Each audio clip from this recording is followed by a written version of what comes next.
The CBS Radio Mystery Theater presents...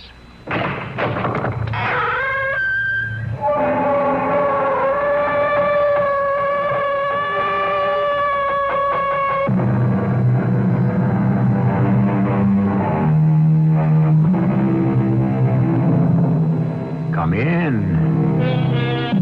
Welcome. I'm E.G. Marshall, master of these somewhat macabre ceremonies, which will illuminate darkly the next hour of your life. The executioner waits. He waits, we are taught, for those who commit evil. He waits for them patiently, secure in the knowledge that they must come to him in the end. But this was true of a more orderly, organized era. Today, the executioner still waits, but not only for the criminal. Patiently, calmly, he waits for any of us, for all of us. He could be waiting for you. He could be waiting for me. But why? What have we done? Who knows? Today, there are executioners who have reasons of their own.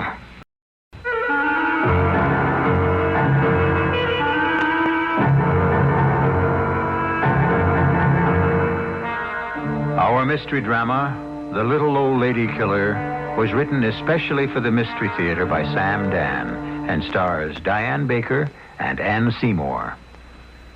I'll be back shortly with Act One.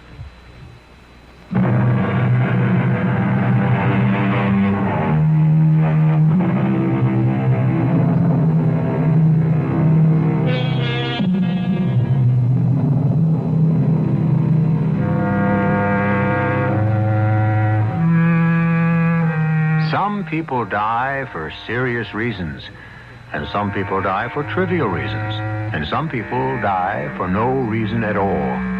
Tom Fessler is about to die in less than 10 minutes from now because he decided to stop at a roadside diner for a cup of coffee. Well, it's not so much the coffee. Perhaps Tom feels like bragging a bit to Sparky Wilson, who runs the place. This has been a day of days for Tom, a red-letter day. After all, it isn't every day that a man's efforts are crowned with success, that a man can become the envy of all his friends. Tom wants to savor this day to its fullest. He wants it to last as long as possible. And so he turns off the highway and pulls into Sparky's parking lot, making sure the station wagon is parked just outside the front door where everybody inside can see it and marvel. But as Tom Fessler walks into Sparky's, he is immediately disappointed. The place is usually jammed with a hunting crowd, but tonight there isn't a soul, save Sparky himself and a gray-haired lady sitting at the counter. Evening, Tom. How's it coming, Spark? Can't complain. Who'd listen anyhow? Coffee? Yeah, cream and sugar. Anybody been around? Been and gone. Anybody bag anything? Oh, they'd be here bragging if they had. Well, Spark, take a look out the window. Yeah? See what I got on top of the wagon? Tom! Yes, sir. That's a 10-point buck. Oh, he must You're wait. looking at a buck that tips the scale at 350. You're terribly proud of yourself, aren't you, mister? I beg your pardon, ma'am? What have you done, actually? You've transformed a magnificent animal into a mass of decaying carrion. Well, look, ma'am, I don't ask what you do for pleasure. Pleasure? To butcher an innocent living creature. This is how you find pleasure? Ma'am, look, I'm not bothering you, and... I'm please. afraid you are. Your very presence, indeed, your very existence is an insult. Now, look, Mum, this is a public place. I'm sure it is indeed. Much too public for my taste. How much do I owe you, sir? Tea and toast and tax, it's 37 cents, Mum. Please, be my guest. I'd rather not, thank you. There's a judgment and there is a judge. And you have been judged. Your eyes will beg for mercy, as did the now sightless eyes of that poor beast. And the mercy you will receive is the mercy you have shown. None. Goodbye, ma'am. It's a creepy old dame. Yeah. This one's nothing. You should see some of the others who come in here. Just rolls off your back. Tell me, where'd you bag him? What'd you use? You'll never believe it. My .30 caliber carbine. You're right. I'll never believe it. A 10-point. You can kill anything with a 30 if you hit him right. Yeah, that had to be a lucky shot. Why not? It's my lucky day. Take the high road and I'll take the... What's this?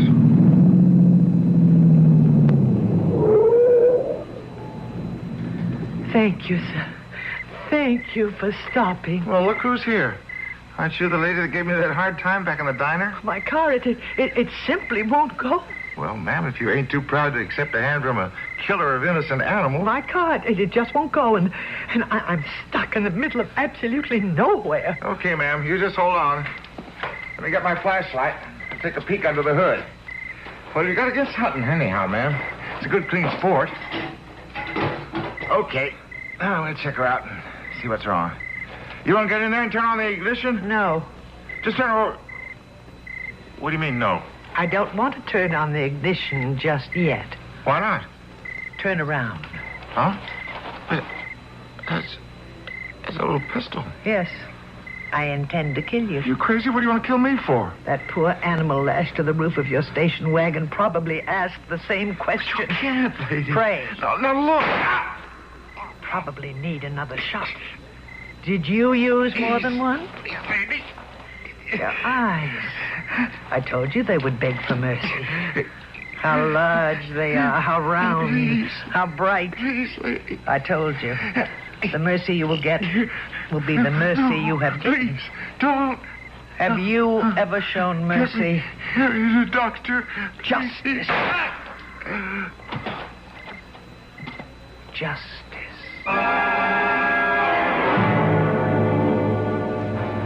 What do you have, miss? Information. Information? What do you want? I'm a police detective. My credentials. You? A detective? My name is Lieutenant Kramer. I'd like to ask you several questions. Yes, ma'am. Your name is Harold Wilson. You're known as Sparky? That's right, ma'am. Last night, a man was shot to death at the side of the road, a mile and a half south of here. Yeah, Tom Pressler. You knew him? Oh, we were old buddies. I guess I'm the last one who saw him alive.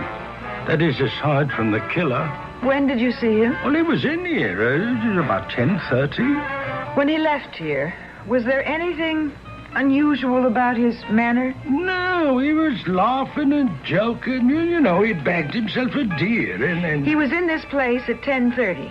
Was anyone else around? No. You and Tom Fessler were alone? Yes, ma'am. All the time he was here? Well, yes, we were alone after she left. After who left? Oh, I don't know, some dame. A dame? Yes, a crazy old dame. How old? Oh, she could have been 60, she could have been 70. How crazy? Well, she had this thing against hunting. What thing? Well, Tom had the dead buck on top of the station wagon. She didn't go for that. No way. What do you mean? She said, you are going to be judged. Your eyes will beg for mercy, but you ain't going to get none at all. Something like that. Can you describe this woman? Just an ordinary-looking old dame with white hair. She was wearing? Wearing a trench coat. And what do you call them things? My wife wears one. A kerchief.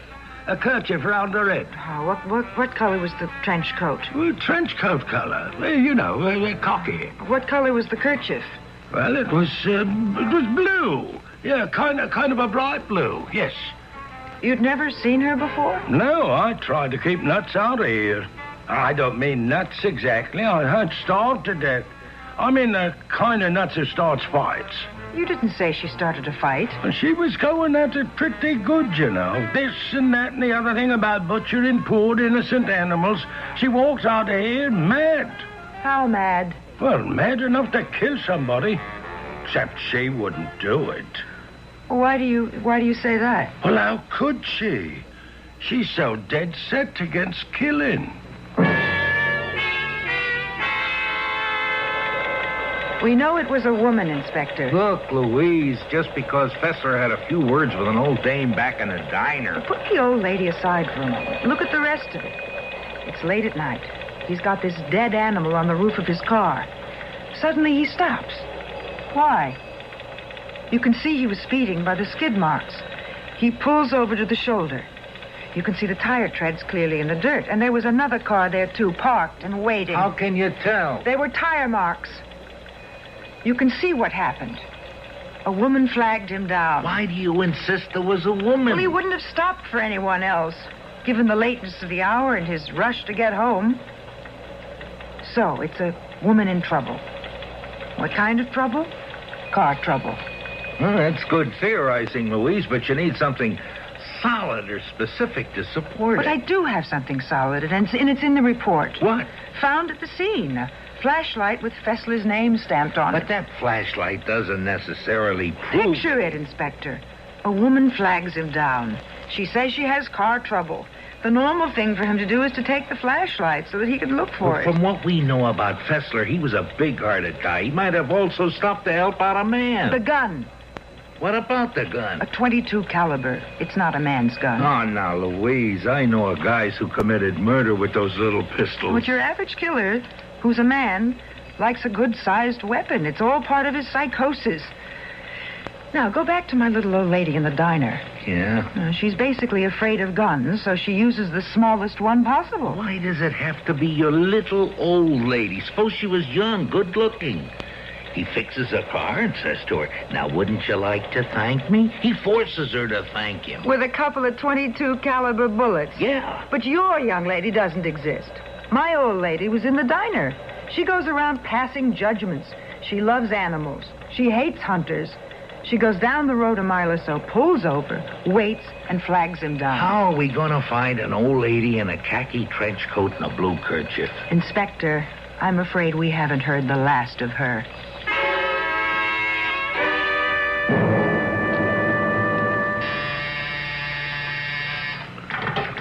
Hello? Who? Yeah, he can have credit. He's the kind of chump we're looking for.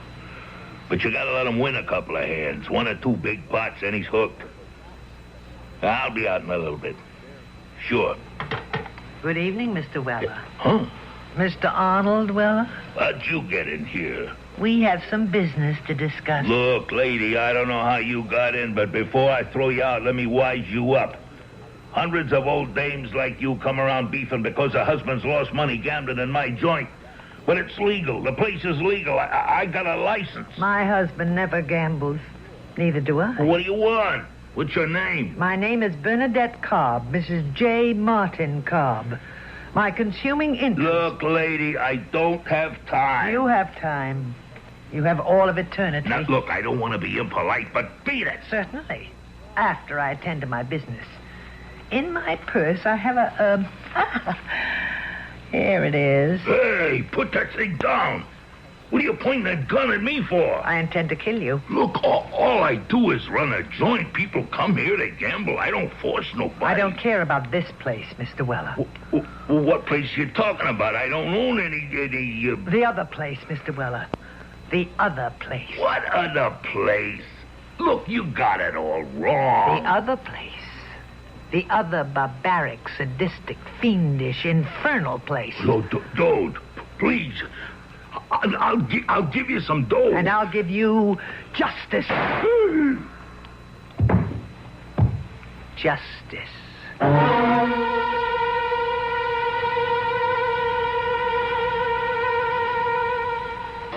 Justice, says the lady. Well, obviously we have here a freelance dispenser of justice. Mrs. Martin J. Cobb. Justice and humanity. She certainly seems to have the purest of motives, but somehow, like so many dedicated reformers, it all comes down to the same thing in the end. Murder. Evidently, Mrs. Cobb agrees with the poet who, in describing nature, depicted it as a place where every prospect pleases and only man is vile. Well, we may consider Mrs. Cobb an extremist in her attitude towards animals, but let us be fair. Animals in general have not been getting a good deal from us members of the human race overall. And so even if they have found a somewhat over-enthusiastic partisan, it still isn't going to seriously change the basic balance of things. Well, what with Mrs. Cobb as the killer and Lieutenant Louise Kramer as the detective, it appears to be Ladies' Day in our little show. The ladies will present us with more Check and Mate when I return in just a few moments with Act Two.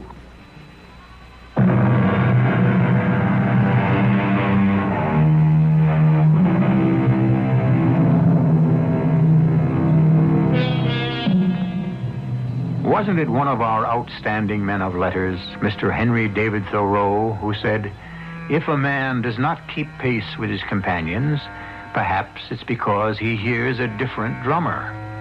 Let him step to the music he hears." Well, now, this is one of those philosophical gems which sounds fine on paper. It may be all right to listen, but to march is something else.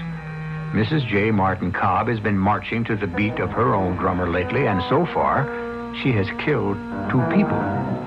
Because by this time, you have become a fine, highly perceptive, experienced, and discerning audience, you know that we shall hear her deadly little .22 caliber pistol bark again. Oh, Martin, what color you give those strings. Darling, I was merely one of the players in the violin section. Is there anything new in the newspaper, my dear? Nothing new. Same murder, robbery, assault. The same saber-rattling, threats and squabbling. Changed only are the names of the peoples and the nations. Is there anything of purely local interest, Martin? Well, if murder is interesting, we seem to have a minor crime wave. Indeed. You recall a hunter shot to death last week? I consider that supreme and sublime justice, a hunter. Now, dear, you must not take on so at the mere mention of the word hunter. If it weren't for the stupidity and arrogance and carelessness of a depraved hunter, you would not be condemned to spend the rest of your life in a wheelchair. Darling, the man meant no harm. I should have known better than to stroll through the woods during the height of the deer season. That's what I mean, Martin. You had no right to stroll peacefully, but he had the right to stalk and kill. At any rate, the same person who killed the hunter killed a rather unsavory individual named Arnold Weller. How do the police know that? They have scientific tests of one sort or another which reveal that the bullets were fired from the same gun. And do the police have any idea as to who the murderer might be? According to the newspaper, they're following certain significant leads, which is another way of saying that they're completely in the dark. These 2 victims are of no great loss to civilized society. Well, the hunter wasn't a bad fellow, according to the press. Thoroughly depraved. You should have seen that poor dead beast slung across the top of his car. Darling, you talk as if you actually had seen it. Well, I've read the description and, well, my vivid imagination. Mm-hmm. The latest one, he was a professional gambler. He operated a rather questionable establishment. He also did other things. What do you mean? Well, I assume he did other things. My dear, you become much too emotional about these sensational crimes. I don't think we'd better even discuss them anymore. They're too traumatic for a person of your delicate nature. Well, Louise, how do you square your little old lady with Arnold Weller? Inspector, there has to be a connection. Show me. Your own reports, you can't find any link between Fessler and Weller. You can't even find any evidence that Arnold Weller ever hunted. I'm convinced that my old lady killed Tom Fessler. But with Arnold Weller, your cruelty to animals premise goes out the window. And without that, you don't even have the little old lady. I know why she could have killed Fessler. I agree, but why should she kill Arnold Weller? He didn't hunt or fish. He never even owned a cat or dog. He was never involved with animals in any way, shape, or form. That we know of, Inspector Farley. That we know of.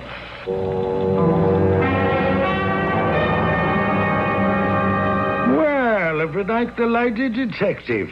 How's the crime business these days? You knew Tom Fessler. Oh, yes, Mum. Did you also know a man named Arnold Weller? Arnold Weller? He was shot to death the other day. Oh, yes, I think I read about it. You didn't know him? No. No, definitely, or no, after a pause for thought. Well, you know how it is. I'm just trying to give a straight story to a cop. Are you saying you didn't know Arnold Weller? Well, yes, I knew of him. I knew enough to make me want to wring his neck. Is that a fact? Yes, Mum. Maybe I shouldn't say that to a cop who's investigating his murder, but... But what?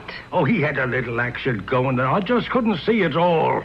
He used to run dog fights. Dog fights? Oh, it's against the law, but who am I to tell you? But he used to stage those things. Dog fights? I don't mind cockfights. I even go, and I bet. But they're nothing. Just chickens. And we eat chickens, don't we? But dogs. To train dogs to tear each other up. Dogs! How can any human being be so cruel to a dog? And he would stage dog fights? Oh, we had this big barn not far from the intersection 8 off the turnpike. I'm surprised the cops never tumbled. Well, thank you. Thank you very much, Mr. Wilson. Well, I don't know what for, Lieutenant, but you're welcome. Inspector, my old lady is right back in. The cruelty to animals angle is back in. She killed him because he ran dog fights? That's right, Inspector. I don't know, Louise. You can take a premise and run it halfway to the moon. What else have we got? Nothing. I realize it's embarrassing. What's embarrassing? The fact that such an illegal activity was flourishing within the city limits. Well, it's not embarrassing to me. Let the uniform guys worry. Well, how about the little old lady now? Do you realize how many white-haired old ladies there can be who wear trench coats and blue kerchiefs? And carry .22 caliber pistols? Well, suppose she isn't carrying it at that time. Thin lips, too. All right, Louise. It'll go out to every station house in the city.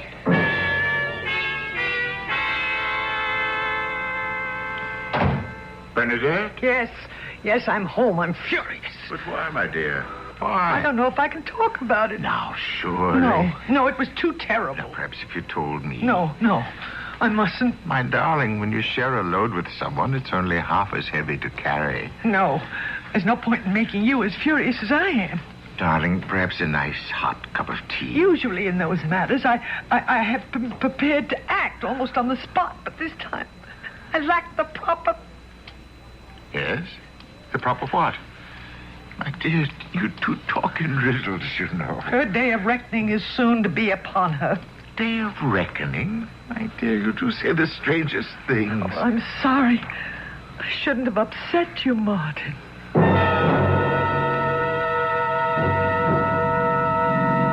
Here it is. Staunton Road. Nice, quiet, deserted. Number 427, 425, and this should be 423. The name in the mailbox says Harris. Right. And we shall go around the back way, summon her to the back door, and... Aha! There's the dear girl hanging up the clothes. Mrs. Harris. She doesn't hear me. Wait. It's better that she doesn't hear me, because if she heard me, she'd turn down her transistor radio. And in that case, someone might possibly hear the shot. No, this way. I am hidden by the trees in her yard, and the shot will be masked by the sound of the music. So, Mrs. Harris, Mabel Harris, I say to you, justice. Justice.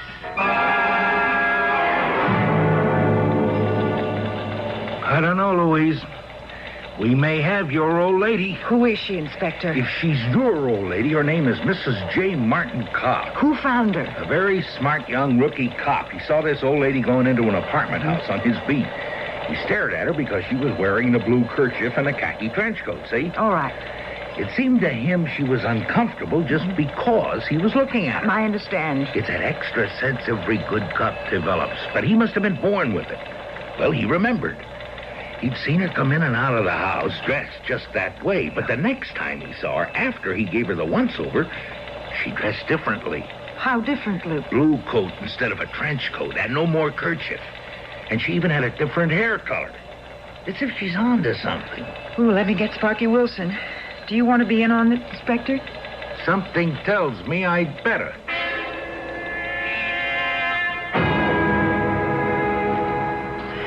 I appreciate your giving us your time, Mr. Wilson. Well, look, if it helps us bag Tommy Fessler's killer, you can have all day.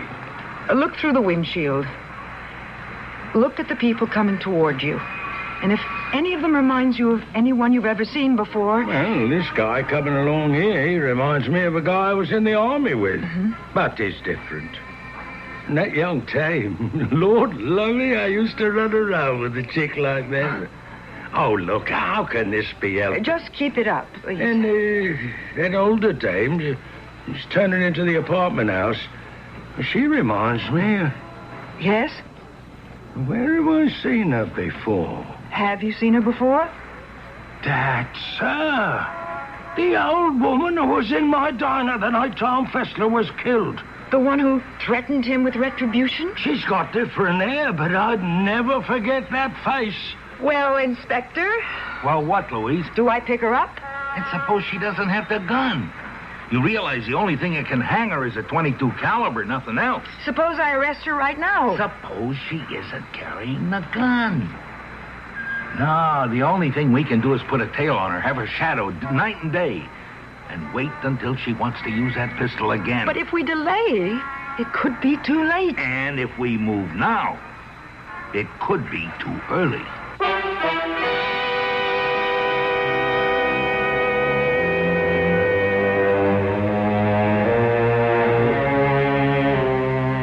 Timing, as most people would agree, can be the most important thing in life, and in death, too. For all of Lieutenant Kramer's insight, and for all of Inspector Farley's experience, these two, unfortunately, don't know what we know. As it happens, when she turned into the apartment house just 30 seconds ago, Bernadette Cobb did have the deadly little .22 caliber pistol in her bag, because she had just returned home from a fresh murder, the murder of a Mrs. Harris. And who is Mrs. Harris? A seemingly inoffensive suburban housewife who was, as we saw, obviously minding her own business while she was hanging her clothes on the line. It seems that all occupations are becoming more and more hazardous, especially with Mrs. Cobb on the loose. More hazards in Act 3, when I return in just a few moments.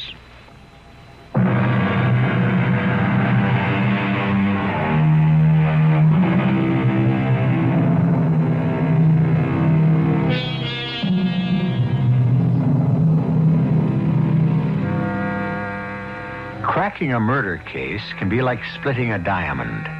When the diamond is struck perfectly, it breaks into a number of smaller precious stones. But let the wrong force be employed in the wrong direction, and one runs the risk of reducing a precious stone to dust. And just as a jewel can be lost, so can one lose the opportunity to catch a murderer forever. Precision. That's a key word for diamond cutters and detectives alike. Diamond cutters and detectives. How similar their professions can be. Each has at his fingertips a wealth of scientific guidance, and yet, when the time comes to strike the crucial blow, success or failure depends on pure instinct. What's the woman's name, Inspector? Mrs. Mabel Harris, she was killed this morning. And it becomes our party because the lab reports the bullet was fired from the same .22 caliber. Okay. A woman named Mabel Harris, killed this morning. At noon, we were staking out the little old lady's doorway. Along comes our little old lady. Now, just a minute, She was Louise. probably coming back from her latest killing. She probably had the gun in her purse. Louise, you can't get carried away. Okay, look, we made the decision not to take her. Yeah. Now, I could have been wrong to want to risk letting her escape forever by trying to take her right there. But I went along with you then. Now, don't you back down on me now. Who's backing down? The little old lady theory, approach, whatever, rests on one fundamental premise. She's out to punish people who were cruel to animals. Now we have a dame named Mabel Harris, dead. If you can't find me a cruelty to animal angle there, Your little old lady is out the window. I know I'll find that angle. What makes you so sure? Because it has to be there.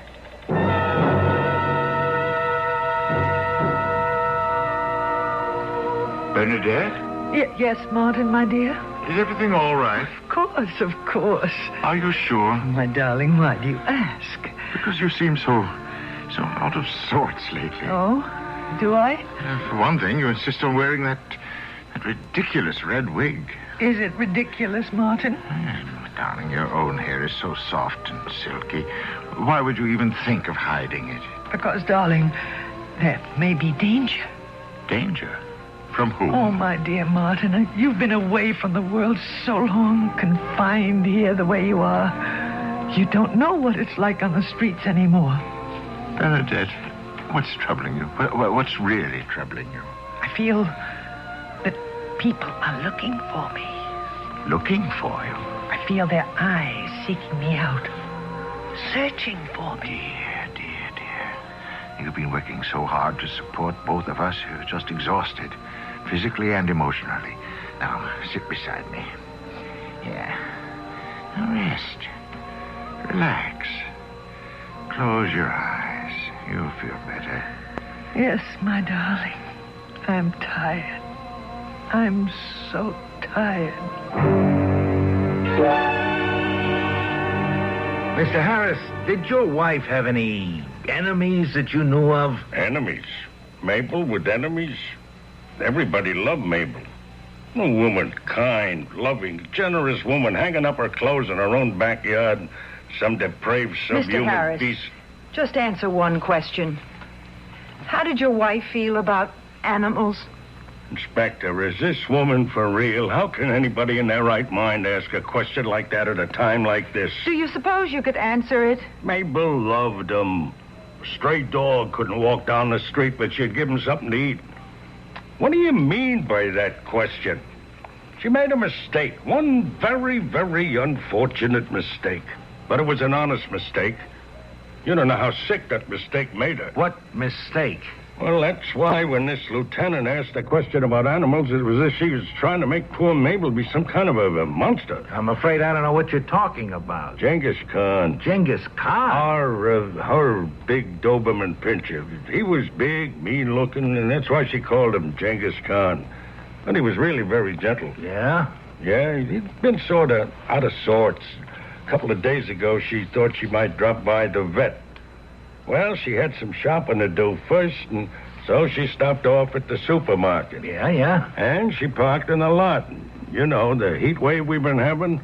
Well, they got this law about how you can't bring dogs into the supermarket, you know? Yeah, I know. So she left him. She had to leave him in the car.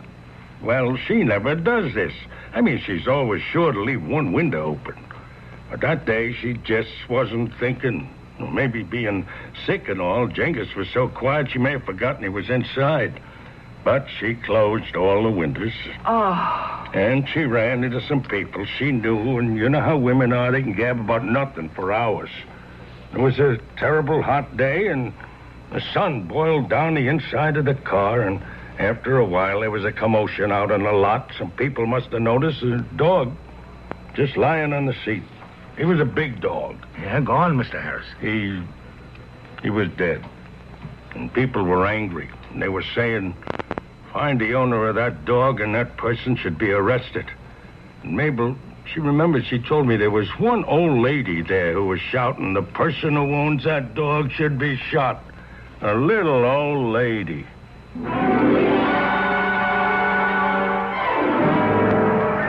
What are you doing here, Louise? Waiting for her, Inspector. You don't have to. We got it staked out all around the clock. Collins and O'Neill are on watch now. I want her, and I'm not taking any chances. Louise, you're a lieutenant. This isn't your kind of work. Look, I'm on my own time, Inspector. Yeah. Well, sooner or later she has to try to make another move, and then we got her. We've been waiting for 2 weeks. We'll wait for 2 months. More if we have to. I wonder. What? Oh, I better not tell you. You better not tell me why. Well, maybe we can help her move. How? Well, I'll do it on my time off, and then you won't be able to turn me down.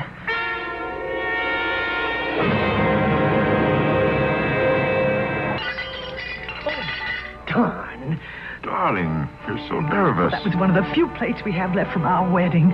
You remember my sister Martha presented Yes, us darling, with... I remember. Now, it's broken. My darling, the ultimate fate of any dish is to be broken one day. Now, tell me, why are you so nervous? What's upsetting you? Darling, I'm very much concerned. Oh, no, Martin. We can't afford to have you... Please, listen, dear. I was looking in the desk drawer a few days ago. Martin, that's my desk. I didn't mean to pry, but Martha had called and asked for Millicent's address, and I thought you kept your little book there.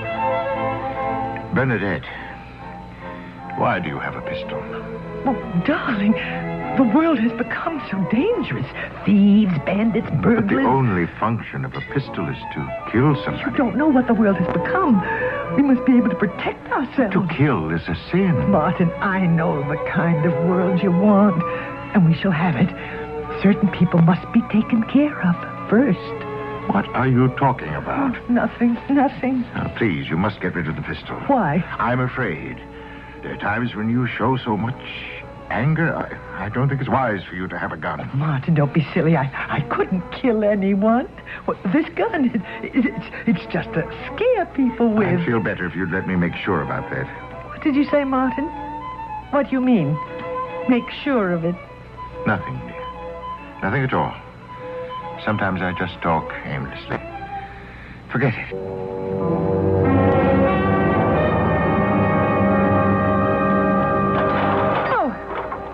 Excuse me, ma'am. Would you know the price of this cocoa? It's marked on the side. Oh, of course. Here it is. It's so strange. Strange. Strange to be paying anything at all for cocoa. I was just down in South America where it kind of grows wild, you know. That's where I shot this cavarina. This what? This cavarina, a very rare species of ocelot. Yes. I've noticed you wearing that scarf. Fantastic fur. Thin enough to wear on a cool summer day and warm enough even for the coldest winter. Yes. And such terrific hunting. Well, I have to get down there again soon. The cavarina is practically extinct. And I want to make sure I get my share. Proud of yourself, aren't you? Well, I don't like to brag, but I'm a great shot. I blasted that cat right between the eyes. A living, breathing animal, a sacred creation, must give up its life, a cruel sacrifice to your vanity. Excuse me. Thank you for helping me. There is a judgment, and there is a judge, and you have been judged. Goodbye. And found guilty. This is Lieutenant Kramer. Any messages? Call Inspector Farley urgent. Oh, thank you. Don't touch that phone, please. How did you... Put it down. That's it. Now, don't move. You can't get away with this. I'm not getting away with anything. I'm not committing a crime. You're pointing a gun at me. Obviously, you intend to kill me. That's a crime. No. I'm ridding the world of those people who make the world an abomination. The murderers. But you are also a murderer. Clever talk and twisted logic cannot save you. Nothing can save you. Just as you shot that poor, beautiful animal, I shall shoot you. Strange. You are also a poor, beautiful animal. And I shall now administer justice. Justice. Justice. Let go of the gun, Mrs. Cobb. No, I don't want to hurt you. Oh, please don't force me to hurt you. Drop it. Oh, it didn't go off. Why didn't the gun go off? Louise, I was trying to reach you here at home. She gave us the slip she got. Oh. Here's the gun, Inspector. Here's your little lethal .22 caliber. It didn't go off. What is she saying? She had me. She pulled the trigger, but the gun didn't fire. Must be a faulty cartridge. You're all right, Louise? You sure? I'm sure. Let me see that pistol. I can only say the Lord did not want that gun to be fired. I'll tell you why that gun didn't fire. It has no firing pin. The firing pin's been removed. Oh, no. Oh, that's what he meant. That's what who meant, Mrs. Cobb? It's what Martin meant when he said he'd make sure of it. Oh, Martin. Why did you do this to me? Come along, Mrs. Cobb. Martin had no right to do that. He shouldn't have taken the firing pin out. That was very underhanded, very sneaky. Everyone's against me. In the end, they all show their true colors, even Martin. But I'll settle accounts with him one day.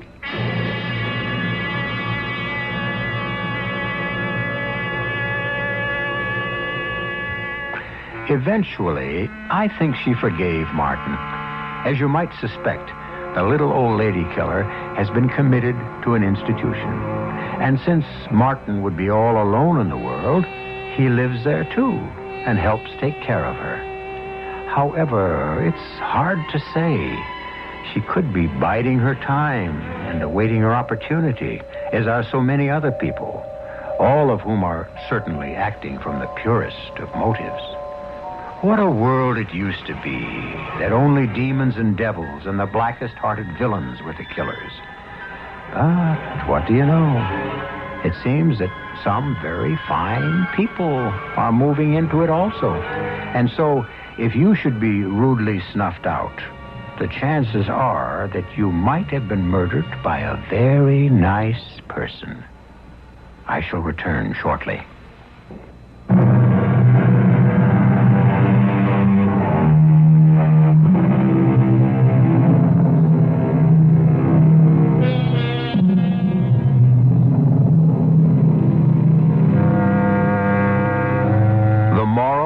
Story? Well, we have several. But the one that would appear to be the most obvious is, as a philosopher once said, all extremes meet in eternity. Super kindness is the other face of super cruelty.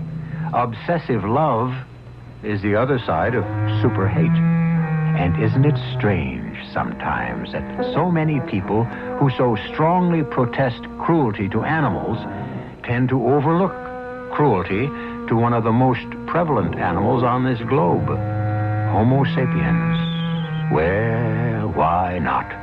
After all, since when was consistency one of mankind's most deeply ingrained virtues? Never. Consistency is supposed to be the hobgoblin of little minds. Therefore, all of you, the only consistency that has any real value is the consistency of listening to our broadcasts here 7 times each week. Our cast included Diane Baker, Ann Seymour, Alan Reed, Marvin Miller, and Barry Kroger. The entire production was under the direction of Hyman Brown. This is E.G. Marshall inviting you to return to our Mystery Theater for another adventure in the macabre. Until next time, pleasant dreams.